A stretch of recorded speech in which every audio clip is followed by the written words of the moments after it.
everybody to our expert webinar, how Woodway Country Club uses on-course tech to deliver sub-4-hour rounds and exceptional member experiences.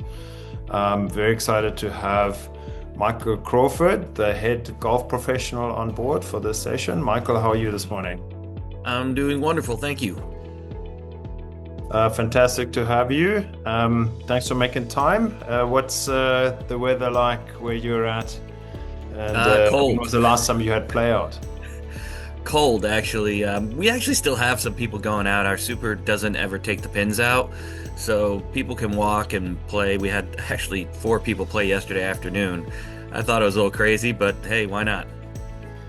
The diehards. Yes. Fantastic. Okay. Uh, Give us an introduction to the course and also to yourself and your how you got to be in the seat that you're in right now.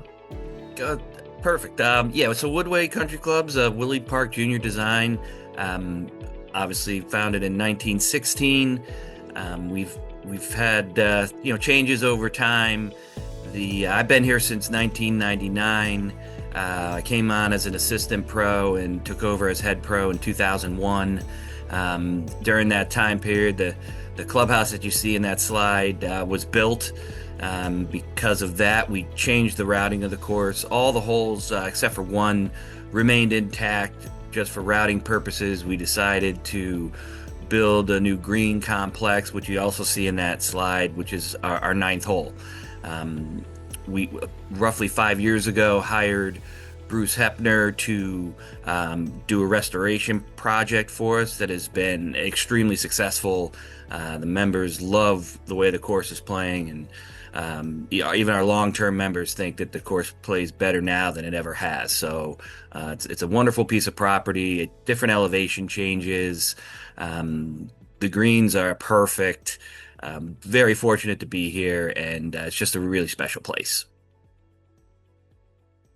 It certainly looks like it. So you've been there for quite a while, and you were there for the 100-year celebration as well. Tell us a little bit about your history and yeah, the Yeah, many years. the 100-year celebration was amazing. Obviously, I've seen a lot of different things here. Obviously, the building of the clubhouse.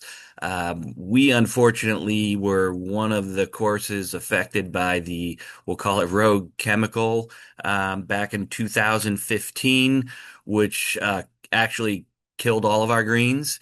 The club decided, instead of sodding them, to just grow them back, using poana seed, which is hard to find. But the greens came back, and the following year, the course was playing great. We hosted the Connecticut Open that year during our 100-year anniversary. And it seems like, obviously, when you go through a traumatic experience like that, it definitely took a few years for the greens to get back to exactly where they were, but they are, and the place plays amazing. Well, it certainly looks it, and yeah, I'm just seeing on the map here that Woodway Country Club is virtually next door to you. They're also long-term partners of ours, and I just wanted to mention also that anyone from the New Jersey section on the session, you will get a PDR credit. And then those of you who would like one who are not part of the New Jersey section, we have a way that we can help you out with a little bit more education that you'll find useful, which I'll talk about at the end of the session, that you'll also get your credit. We know it is important, and we're grateful that you are using this downtime to stay abreast of where the industry is going. Um, Michael, thank you for the introduction. And yeah, I'm excited to show everyone the course map and what things look like from the tag marshal perspective in just a minute. But if you'll allow me just a quick introduction to ourselves. So we've been at it for 10 years, building a optimization platform for golf. That's all we do. We focus on the game, and we've made it a science to provide the best in class data solution for operators. We tracked 95 million rounds. In not too distant future, that this will be 100 million, which is quite a big moment. And every round comes with multiple data points, a couple of thousand, and so the data that we have is quite extensive, and obviously our system learns from that with machine learning and AI tools so that we can keep uh, identifying patterns faster and learn from the many fantastic courses that we work with. And so that happens on a data front, but it also happens on a personal front where we have many multi-year partners, and some of them are really from the best golf courses there are, right? And that's all the way from Pebble Beach to the old course at St Andrews. There's lots to learn from these fantastic operations and operators, and many of them really keep pushing the boundaries, and they all want to keep getting better, much like yourselves at Woodway.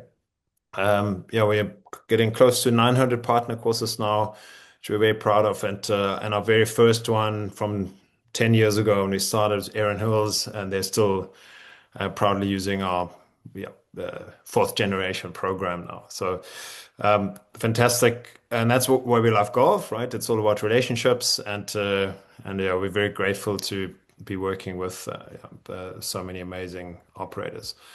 Back to you, Michael. Obviously, you have stewarded a couple of 100,000 rounds of golf. I've seen many, many players and different generations of players. What would you say are the top three things an operator needs to get right for their players out of this list of three when it comes to the play experience? Yeah, I think the three that I would choose would definitely number one be pace and flow of play. I think it's obviously we all know it's important for the member experience and the guest experience to make sure our pace is on target. We go with clubhouse and amenities and course conditioning. I think those are the three that I see here are the most important. Yeah, I wouldn't disagree with you. And obviously, we want to be led by data. And I know that your course really puts a lot of effort into the pace and as well as the conditioning. And you can see that. Yeah, it's evident that your team and your superintendent really know what they're doing. And it's also fantastic to see that you seem to have natural water available. Tell us a bit about the water situation at the course. Yeah, I mean, I think it's a unique piece of property in that back in the early 60s, the current club president at the time had this idea to try to connect all of the different ponds on the property. We had a natural river running through the property, but he decided to kind of expand that, some of which you see in the slide, so that all of the ponds are actually connected. So, water, generally speaking, here in drought seasons isn't an issue. We don't have to, use water from the town. We usually get it. It all comes right from the property. So we're very fortunate to have this hydraulic system that everything's kind of connected water-wise. And we have water basically touching every hole except for one. Hmm. Yeah, that was some real foresight, I think, and all the generations of greenkeepers since and your many members would have been the beneficiaries. I was at the Golf Inc. Summit not too long ago, and there was a multi-course operator or management group CEO panel, and one of the questions was, "What keeps you guys up at night?" And the answer was very much water, right? Because sometimes and very often certain areas not enough, or it's at a really high cost, and in other areas might be too much, right? You need to manage that too. So it's great to see that you have such a sustainable situation, and yeah, it goes to show that you reap the benefits, right? You plant a tree 50 years ago, you have the shade today.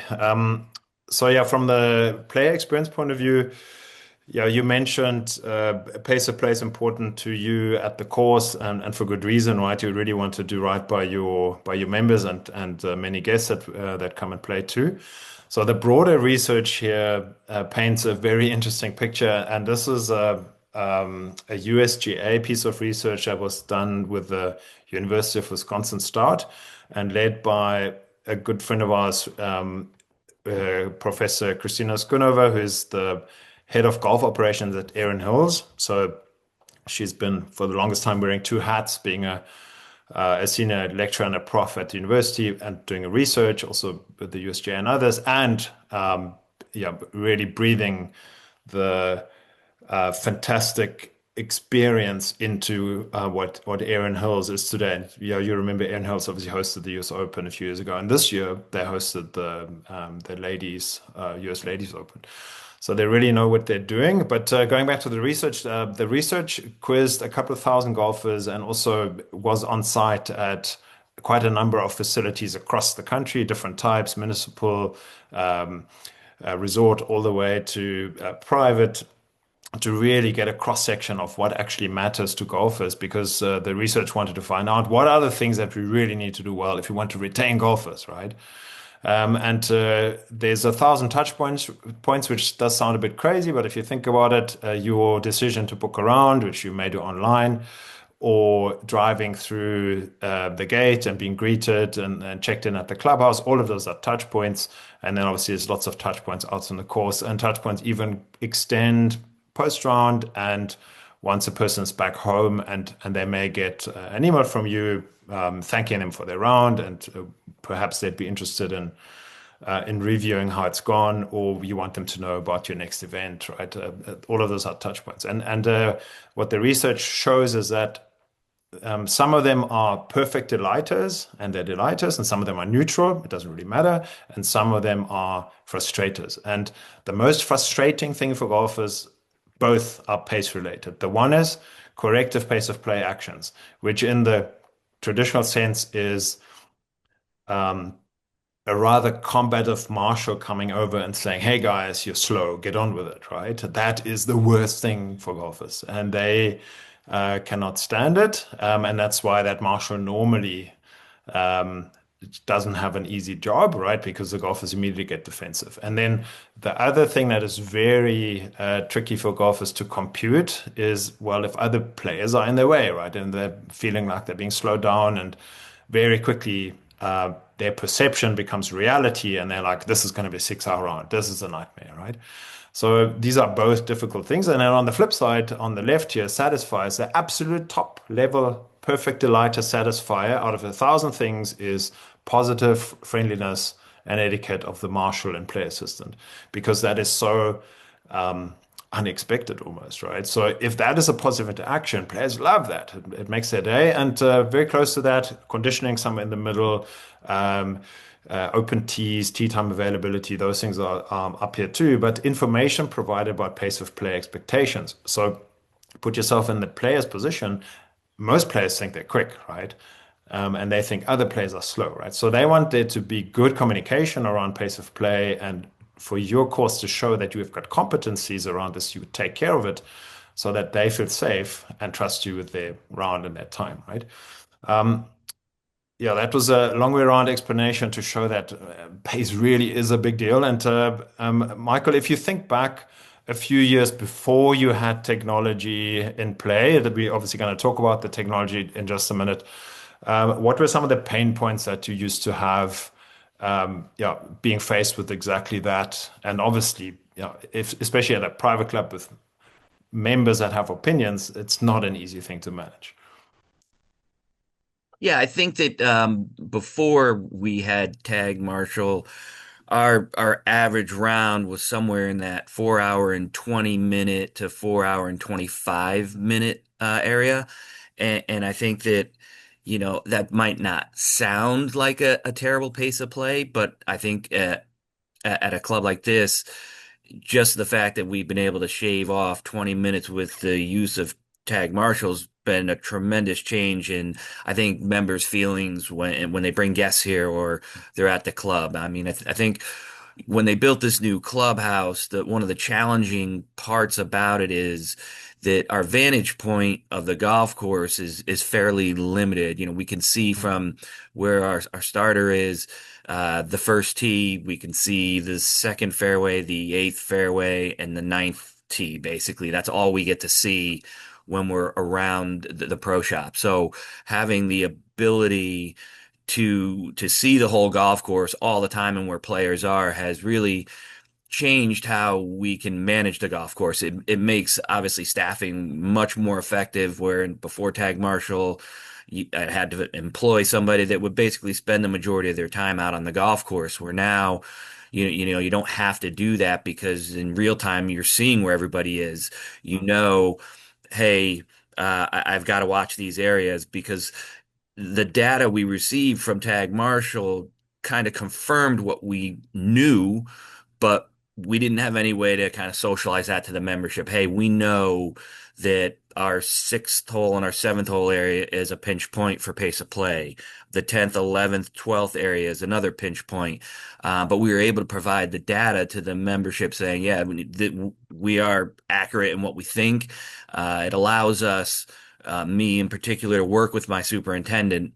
If we have a busy day where we're going to do 220 rounds, I can get to him beforehand and say, hey, in those areas, is it possible to maybe play those holes a touch shorter and make the Mhm. pin placements a little bit fairer or easier just to kind of keep pace moving? And so the data has been measurably helpful.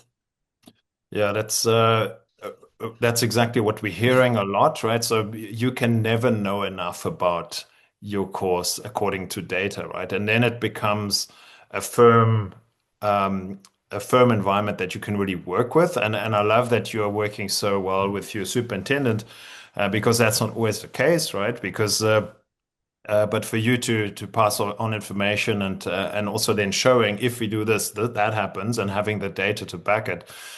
We often see that having the live management that you spoke about, which we're going to look at just now, but also having the opportunity to incrementally improve and really try out different things and make them better and better. That's where the long-term benefits lie. Let me just close out with two more data points. If you don't mind. So this one is from one of our partners that we're very excited to be building an integration with. They're called Players First. They're the preeminent post-round surveying tool in golf. I think their community, as they like to call it, is now 3,000 golf courses big, and they've got a partnership with the National Golf Foundation and a big data source for them, literally quizzing millions of players every season. So there's a lot of data that they ingest. So they're playing in the same world as us and we're nicely compatible. But what they're finding is that the one thing that you want to understand post round, have we served our players? Well, you can measure in the NPS, which is called the Net Promoter Score. It is also called the Ambassador Score. So anything that ranks high here out of 10, 0 to 10, 8, 9, 10, that's an ambassador. That's somebody who's going to say good things. They'll come back and they will bring other people and really promote you. And anyone who's like 0 to 3, 0 very often feels very aggrieved and they're gonna negative promote you, right? They will complain and they will say it's not good enough. So you want to try and measure that. And what they found it's there's a few critical things that you need to do as an operator. Players want to feel welcome. They want to find good flow of playing the golf course, and they want to meet on-course staff. Because they're out there for 4 hours, right? They want to meet people and have that friendly interaction and somebody there to serve and help them out. And if they don't have that, they're not feeling quite welcome. The flow isn't good. Sometimes that's perception, okay? And they're not meeting anyone to look after them.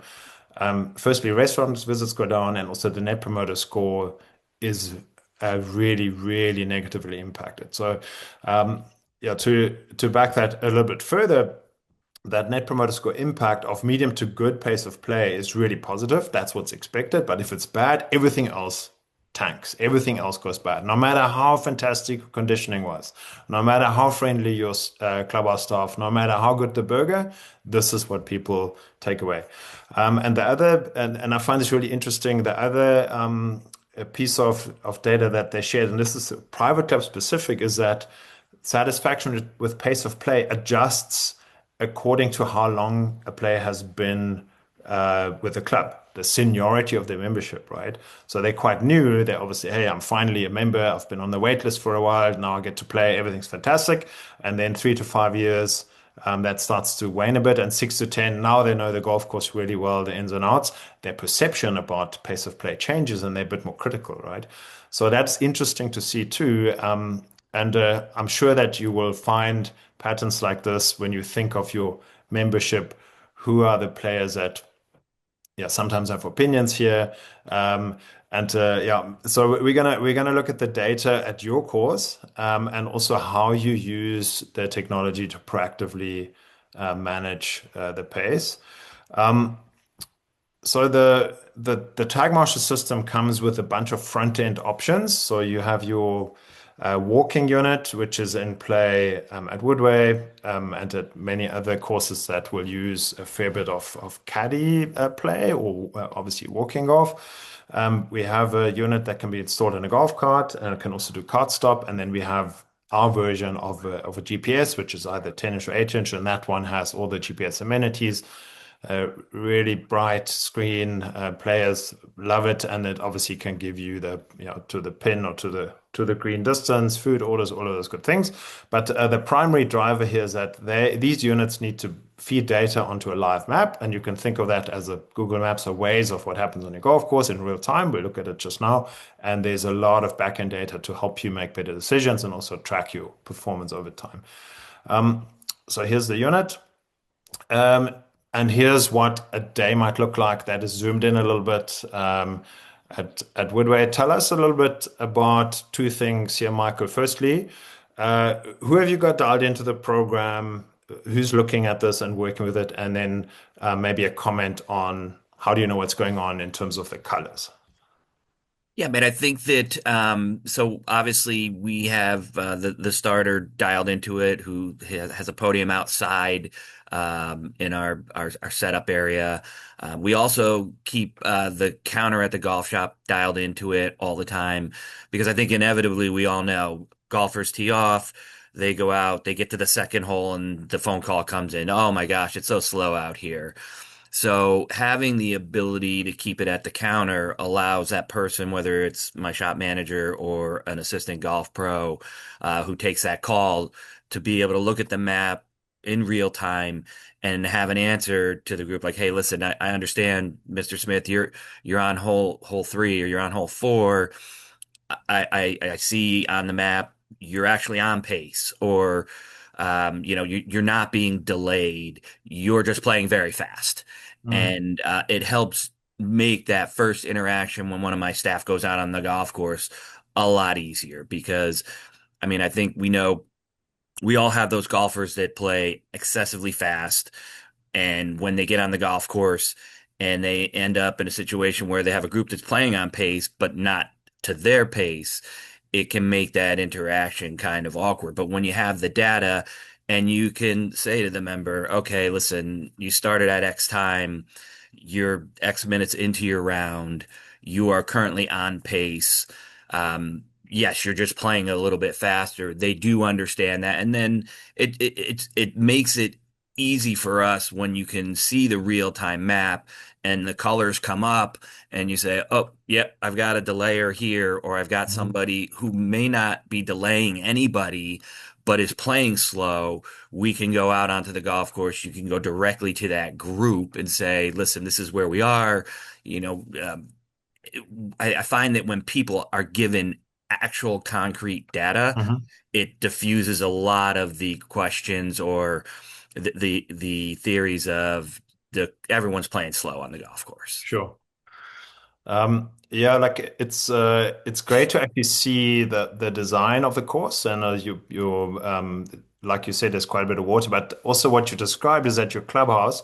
I'm going to jump back here. Your clubhouse actually right in front of that little woody area, right? So Correct. your line of sight that you would have from that vantage point is very limited, and so I can just imagine. It probably takes what maybe half an hour to get to the far end of the course, right? So with traditional means, which is that let's go out there look for gaps, it would be quite difficult to make sense of what's happening. Where the system also obviously runs and tracks live data the whole time, and then runs algorithms to determine what is your biggest problem at any point, right? So here's your group 28 and they are now 10 minutes out, and you can see how they've gone hole by hole. Um, yeah, I just want to note that you mentioned you know exactly who's in that group, right? So we have about 20 or so T-sheet integrations where we try and pull that data from the T sheet straight onto the map as much as possible via API so that you can then see, who's who, is this a guest, this is a member, and I'm sure that's helpful with your assertion. Also, how are we going to address a certain group in a certain situation? Yeah, I mean, I think that knowing, obviously, we use 4Ts, so the T sheet integrates right in with Tag Marshal. And yeah, I think that having a staff member who knows who is exactly in the group, I mean, we all know, I mean, being here as long as I have been, you know, the members that are easier to deal with than the ones that can be a little bit cranky when you tell them they're playing slow. So being able to be prepared to go out onto the golf course, you know who you're dealing with, you know, listen, it's a member and three guests who we Mm, have to focus on speaking to, sure. and handling different situations just a little bit differently based on all member groups, groups with guests in it, and things of that nature. Sure. You want to always be appropriate, right? You're not here to find out your members and point fingers. You're here to help them, and I think that is exactly what the data, the research says. That players appreciate if there's constructive and positive etiquette. So one of the things that we've learned is that it's how you package the information, right? And you said obviously your team may have an iPad or a tablet with them. They can show the player, "Hey guys, you're 6 minutes out of position.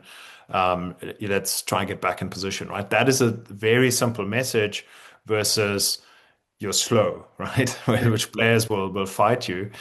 We had a fantastic question asked here, and I also want to encourage you shoot your questions into the Q&A. Kieran McCarthy is asking, Mike, are you showing the member who called the shop what's going on? Like you might bring a rules book and a ruling during a club championship. If they're calling and saying XYZ, I'm feeling I'm being delayed. How you mentioned you handle that, but do you just refer to the system or would you actually show them? So for us, it depends on where they are on the golf course. If we find that on the fourth hole somebody is slowing out of position, we won't. If they're at an early point in their round, we won't show them the data because we want to give them the ability to get themselves back into position. Mhm. If it's a continuous issue throughout a round, yes, we will show them, hey, listen, this is where you were. I think on the one screen where you could see each individual hole, like how Mhm. long they took to play each hole, we can kind of say, listen, that Go helps back. us when we go out there and say, you know, it looks like maybe here on 4 and 5, you guys, did you hit a ball out of bounds? Did you lose a couple of golf balls? And then they can give us the feedback of, yeah, you know what, we did. On the fourth hole, one of the guys hit the ball way right. We couldn't find it. So we had to go back to the tee and hit another tee ball because we forgot to hit a provisional. That screen helps helps the staff know, okay, this Sure. is an area we can have a conversation with. And when you have that conversation where you can show them, hey, it looks like you had an issue here on 4 and 5. Sure. Usually it kind of sets them at ease, like, yeah, you know, oh, we were really good until we got to this hole. And then Mhm. it allows us to kind of say, okay, well, you know, you're through 7 holes now. We really need you to, you know, get back into position. And it's just seems to me that it's a softer conversation. Sure. So what Michael's referring to here, down here, we have the hole times. So you can see that this particular group, the first 3 holes they were going fine, and then they started to go over time on hole 4 and 5. So you know that at a glance within a second. And up here you have the actual runtime hole by hole and how they then started to first be slow and now they're delayer. So that's that purple color. And the delayer means the group behind them is now impacted. But so this is a very clear cut. They're now 10 minutes out of position, and we want to help them get back in position before they impact any more players. But very often, it's not a slow issue, it's a fast issue, right? And somebody might really be pushing into the back of someone thinking they're slow. Meanwhile, we need to give them the ability to actually say, no, these guys are on pace, and you're just in a hurry, right? So how can we help that, right? Sometimes you might skip a hole, or sometimes they just need to take a breather and take a 5 more minutes at the halfway, right? But having the data obviously is levels the playing field, and we'll talk a bit more about the data. And interesting enough, this gap time monitor on here, that is something that we learned from the tours.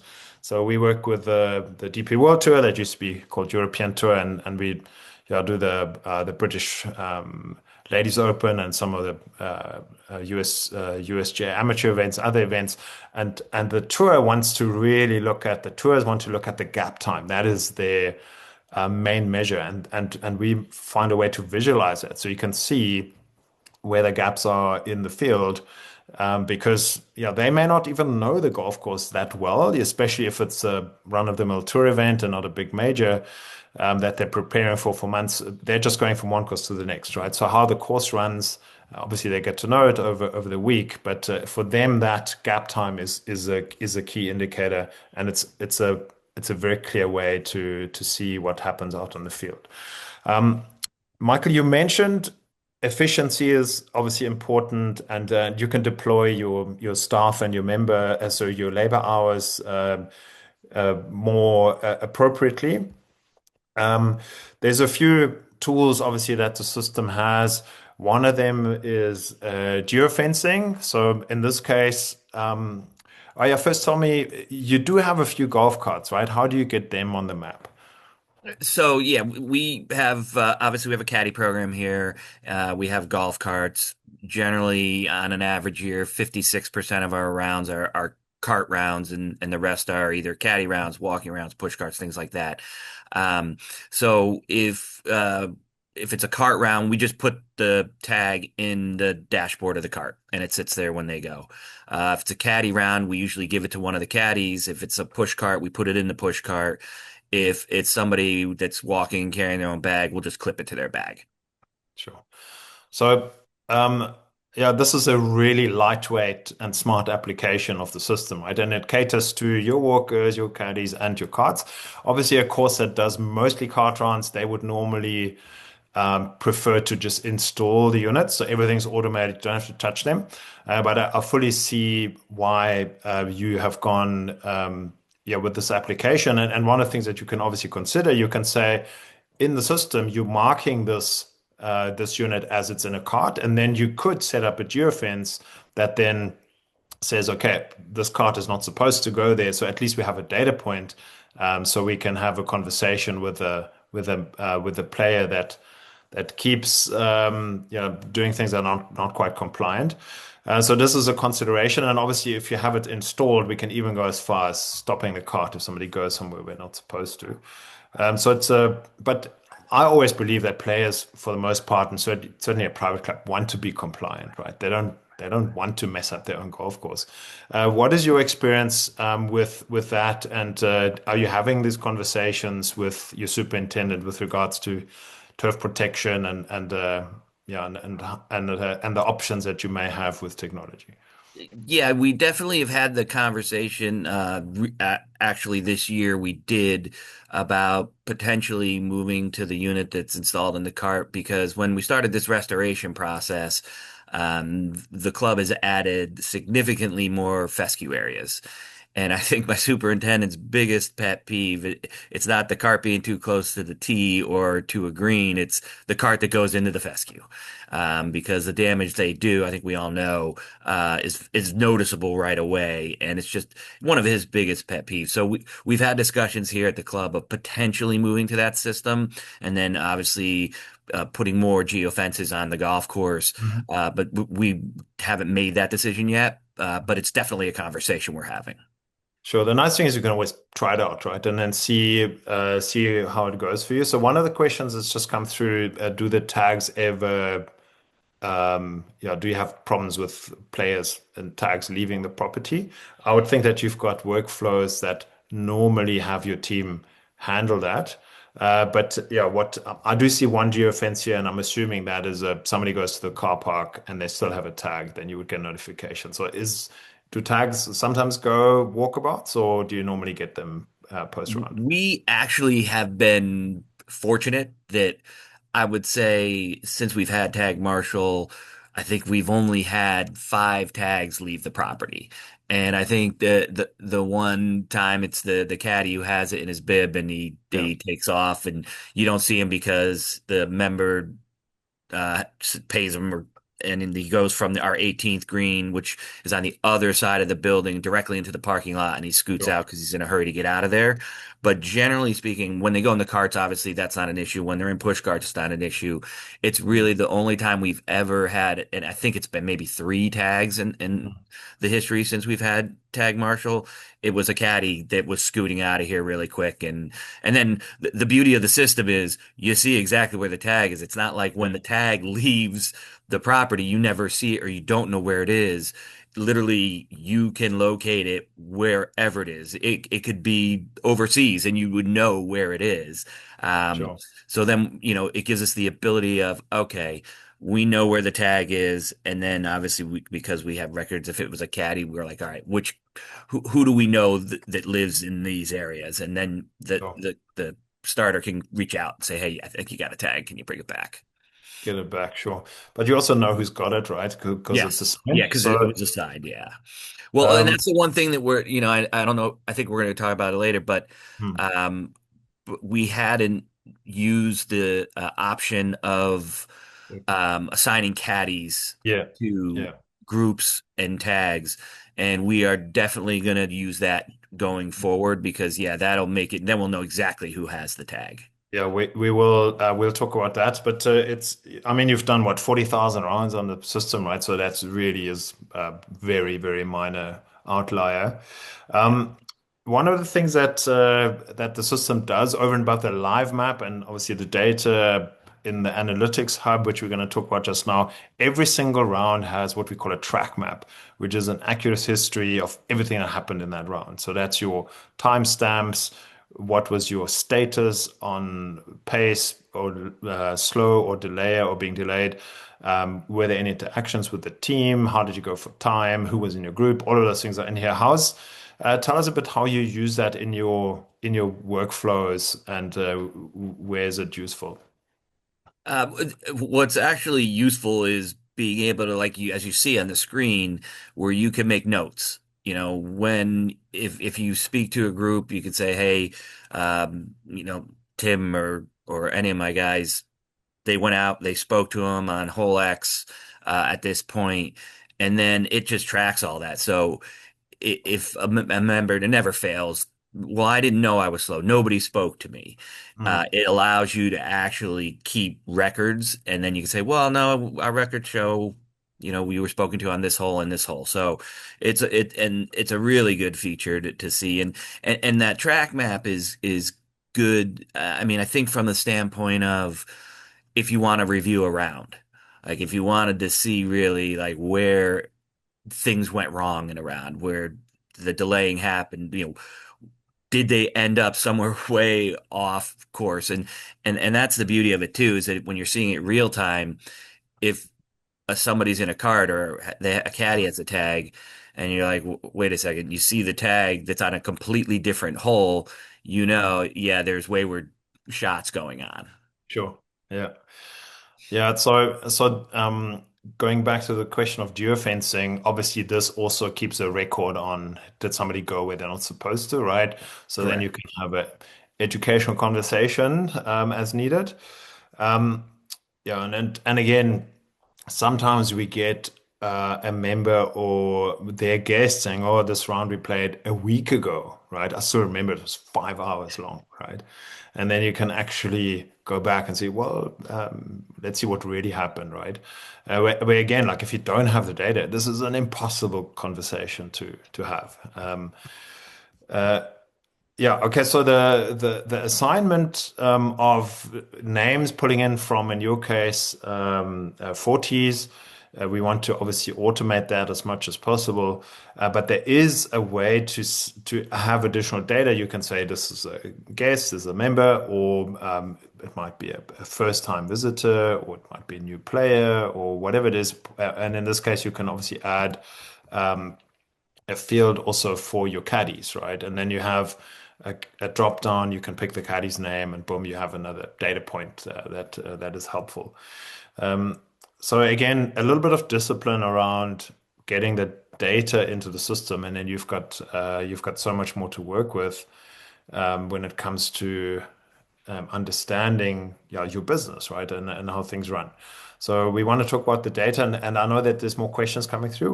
We'll get to that. One of them I know we can tackle in just a minute.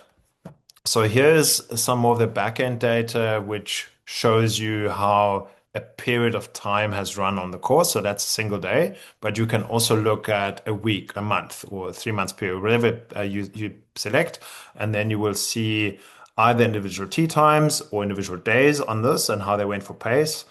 These colors are the same as on the live map, where purple is delayer, um, orange is a delayed group, green is happy on pace, and then down here you've got your hole by hole run times, and that's broken into tee box, fairway, and on green. And here you've got a breakdown of how many of your groups on that day were faster than pace. That's blue, on pace, green, and then slightly delayed or more delayed. So this is a good at the office for you guys. August, it's busy. How many groups have you got? 18 groups out, and you're bringing that in at 354 under 4 hour round. Nobody would ever complain, right? So how do you use uh, the the analytics, like the data over time? How is that helpful to you as a manager? I think it's great. I mean, I think everybody would agree that the data is power. So that when I sit in a golf committee meeting and it never fails. Oh, our rounds this year are so slow. You can provide the data. Okay, is there a specific day? Was there when did you play? Let's take a look at it and see if indeed, yeah, it was one day. I think that everybody. I don't think we necessarily have slow play overall as a problem, but Hmm? we all have slow players. So it allows you to identify, okay, when did this group play? What day, what time, what was their pace, what was their hole by hole? Did they struggle in a certain area? But it allows you to kind of just set committees at ease by saying, listen, this year, 80% of our rounds were on pace or faster than pace. 10% were 10 minutes or less slower, and Mhm. 10% were over 20 minutes slow. So, and then you can bring that back to your annual rounds and say, I don't think we have a pace of play problem when Sure. everyone thinks they have one bad round out there over the course of a season, and it's like, oh, all we have is slow play. I know for sure. So I can just imagine if you have a committee and yeah, certain certain people to report into it, it'll be so helpful. So here's the data of your season this year, and obviously you had a whole season with us in 2024. And the breakdown here is, yeah, you brought in your season at 355, and that's sub 4 hours. Everyone would be so happy with that. And just juxtaposing that to your historic average, which was more in the 420s, this is a fantastic result, right? And it really shows that your team has got lots of competency around, yeah, how they manage things, and they can obviously, with a live map showing them here's a problem about to form, they can be really accurate, and they're not an hour late to the problem, right? Which is obviously much harder to untangle. So it's fantastic to see that your attention that you're putting on it is yielding such great results. So what we're seeing is that your 7 to 8 a.m. Time is really quick, right? 3 hours 22, and then you've got your 8 to 9 355. That's also the busiest.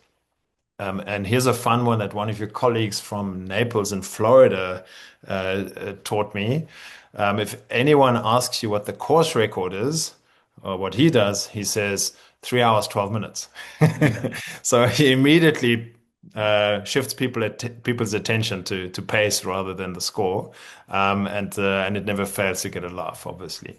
Yeah, you've got your month by month, and then also your day of the week. It's very, very clear that yeah, things get busy for you guys on a Saturday, Sunday.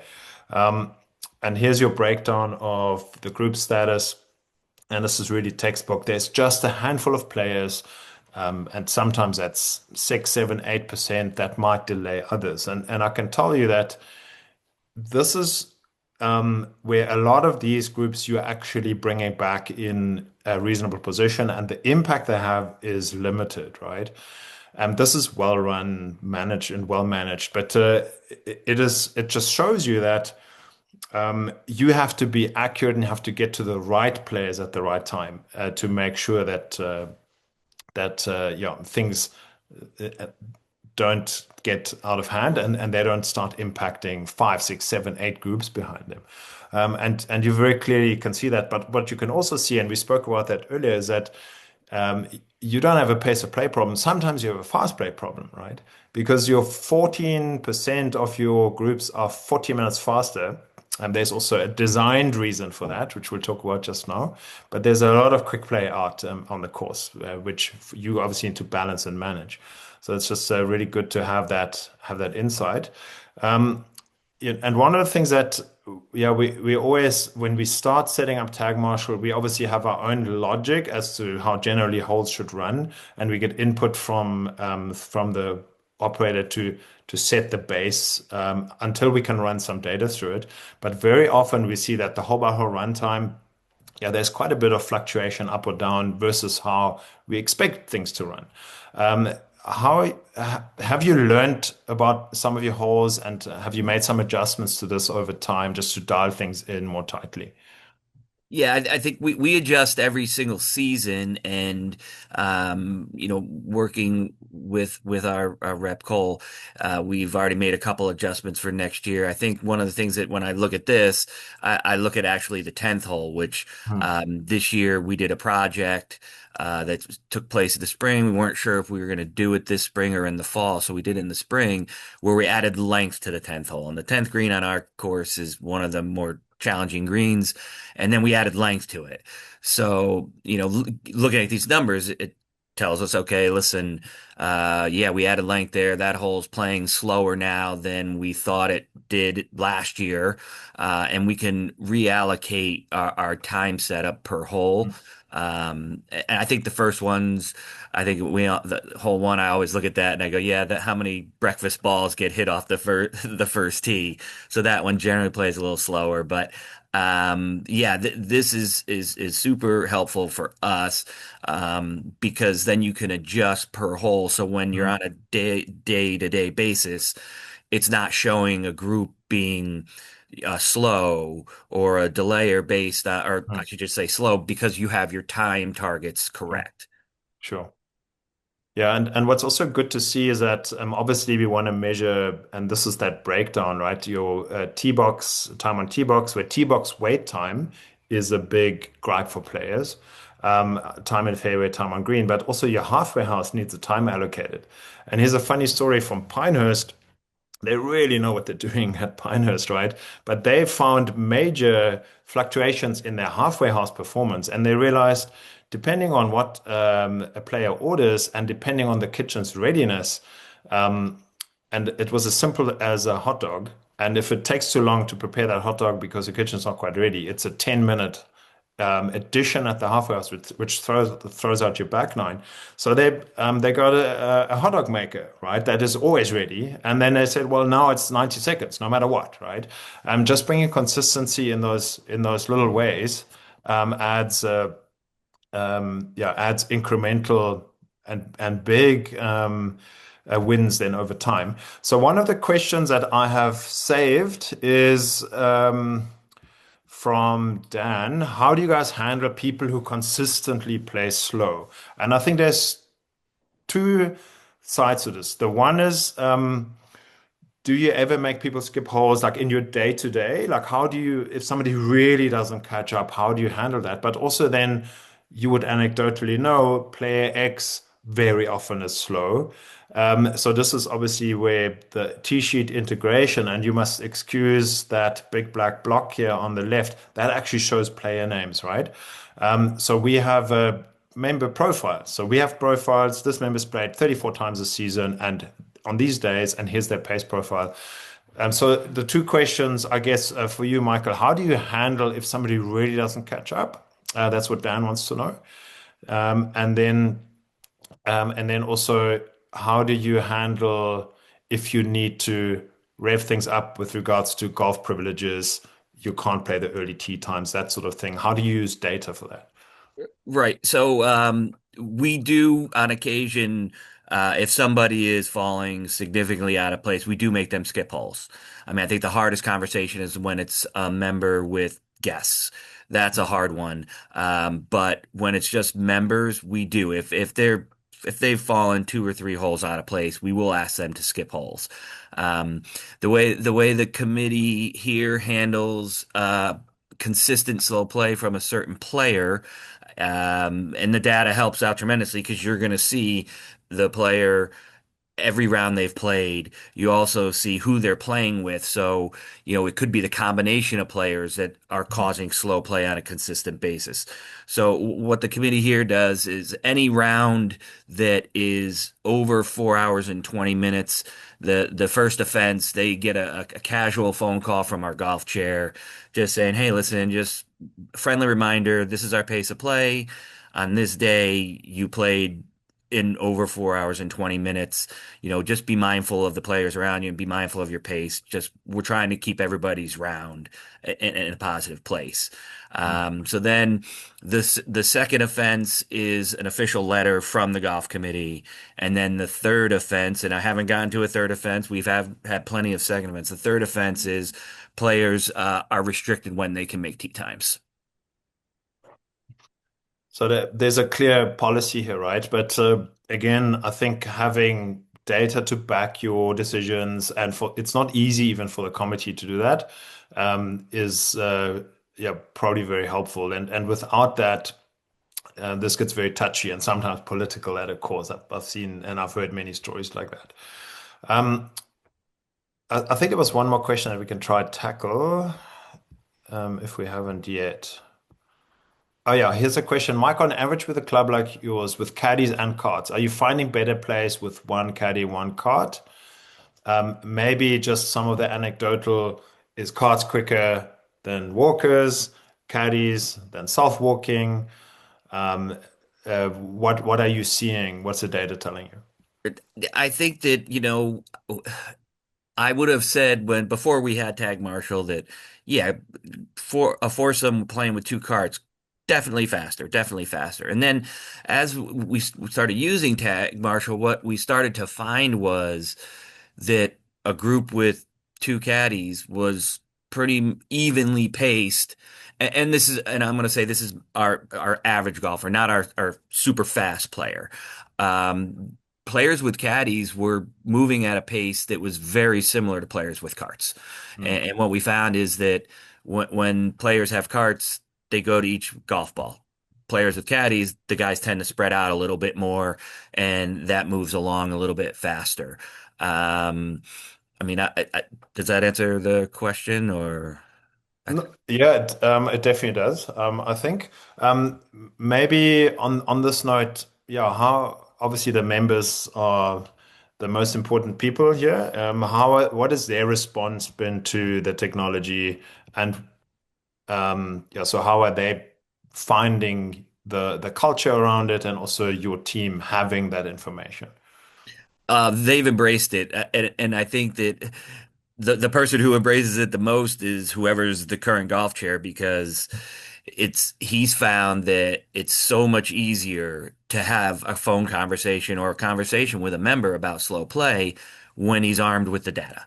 And it's because before Tag Marshall, the conversation will go, no, that wasn't me, it was so and so in the group. And one of the thing about the player profiles is you're going to see what the groups were. So you'll notice, and we noticed, we it's easy to identify who your slow players are because that player, it's not the same group every time. It's that player being in different groups where you can then say, you know what, I can go to these other members and say, do you notice that so and so plays slow? And Sure. almost 100% of the time, when you approach members about this, they'll say, "Oh yeah, so Mr. Smith, he is always slow out there." And so then it's another point where you can go to that member and say, "Hey, listen, you've played in different groups at different times. Your Mm, pace is off." So, yeah, it just makes the conversation so much easier. sure. And maybe just a note here that obviously we're doing our job if you can do when you can do your job better, right? And then sometimes we get asked, well, how much does this thing cost, right? And just on a per round basis, it's literally 50 cents or less, right? So as an additional tool set for you that will allow you to be more effective with your labor resourcing, but also um, ultimately create more capacity. Yeah, that obviously more capacity means we can play more golf, make more golfers happy, and we can drive up revenue. But it's definitely and always has to pay for itself. I know that you're never finished, right? Much like your course, always looking to improve. So do your processes, and obviously having information here is helpful. Let's talk about a few things that you're considering for next season. Um, yeah, here, what are we looking at here? You've got different goal times applied in the day. Tell us a little bit about that and what your goals are for that. Yeah, but I think we going forward, there's some things that we noticed about the goal times that Mhm. if you don't have goal times for twosomes, for threesomes, or for foursomes, Mhm. generally speaking, all your rounds that are twosomes or threesomes, you would think play it extremely ahead of pace. So Sure. this allows you when you have goal times for different groups, just allows you to get more accurate data, quite honestly, Mhm. that hey, we're going to set it at 3:30 for our twosomes and I think we were discussing recently that maybe we're going to change that to even faster. Mhm. But we set it at 3:30 because that's the feeling on the committee level that that was appropriate. But it, it's to me, it just makes the data more accurate. I also think that, one of the things we that popped up this year, which is interesting or at least was interesting to me, is how caddies affect players. Mhm. How does the person who takes the same caddy every single time do they play on pace? Do they play slower? And Mhm. being able next and we didn't use it this year, but we're going to use it next year where we are going to assign caddies to groups Mhm. so that if we can somehow because there's been a feeling that it's literally three of my members, they take the exact same caddy all the Mhm. time. And so on a casual round, their pace is okay. In a tournament round, their pace goes way Sure. overpace. So we want to have that data so we can, approach the caddy and say, listen, this is what we're seeing. Or being able to go to the member and say, okay, every time you take the same caddy, you're playing normal on a casual day, but in a tournament, you are slowing everything down. We need to talk about whether or not you can use that caddy in a tournament. Sure.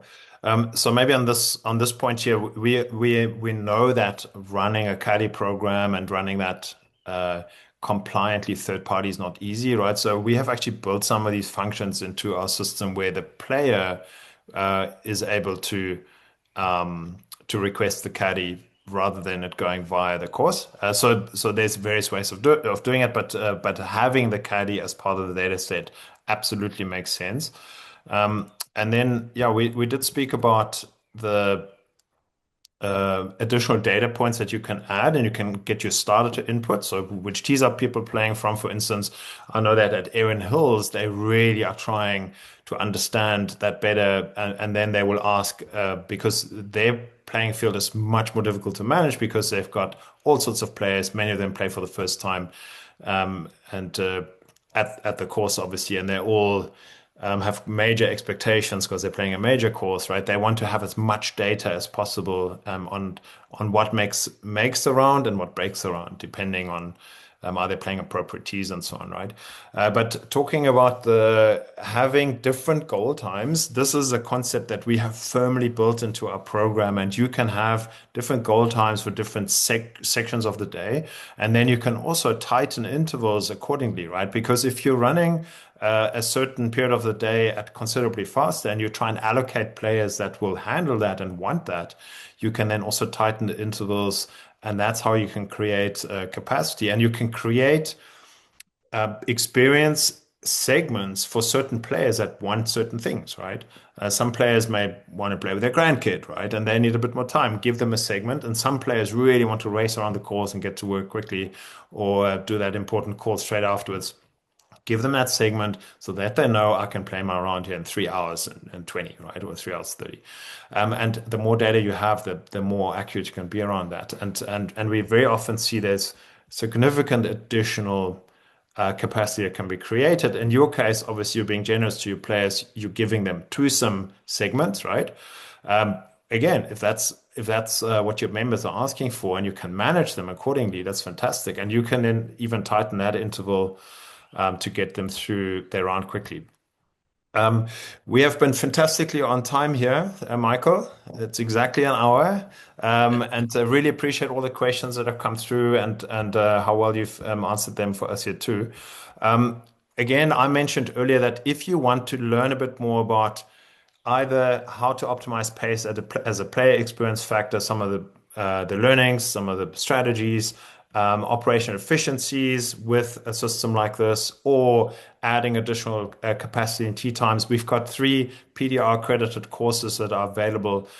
Send us a mail and we'll sign you up. They're free, half an hour, 40 minutes, and you learn something and you get a PDR credit.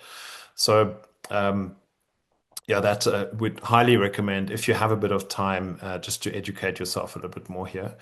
Um, Michael, I want to thank you for your time. Are we going to see you at the PGA show, which is 4 weeks away? Yeah, no, it's crazy. It's coming fast. Yeah, I will Yeah. be. I will be at the PGA show, and I'll pop in and say hello. Amazing, fantastic. So yeah, we've obviously got some wonderful people at Tag Marshall. Jacob is our sales rep. Michael mentioned Cole, who is actually our customer success hero in that Northeast area, looking after all the courses around there. And yeah, Joey is our GM, and David, he's in Augusta. He's our VP of Business Development. Yeah, take down the details if you have any questions, and we are happy to help. There's one more question popping in. What about elderly players, 90 years old? Do you give them extra time? I'll leave that to you to answer here, Michael.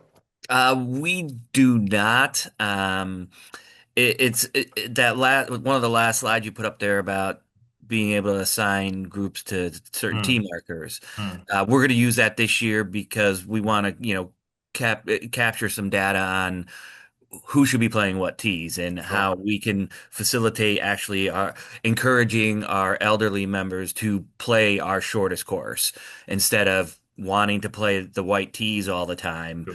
and Yeah. how that affects pace of play. So we don't give them extra time, but we're going to see. I think it's a conversation more for where are they playing, and then we will take it from there. 100%. And there's another question about Jason. Can you separate the data for outside events? Yeah, you can say event day, and you can say this event day is going to play in fast 30, right? We can't have these external players with the same expectation. And also, yeah, there's potentially then considerations around how much capacity do we make available for that. So, but yes, absolutely, you can. I want to be mindful of everyone's time, and thank you for your fantastic questions. Please do, if you have any other questions, send them through to us. We're happy to answer. We're also going to share the recording with you if you want to check back in on some of the minutes where we've gone through data that may have been a bit quick. You're welcome to do that. Michael, thank you for your time. This has been fun. I really appreciate it, getting to know you and the course a bit better, and look forward to yeah, seeing you at the PGA show down in Orlando. Absolutely. Thanks for having me.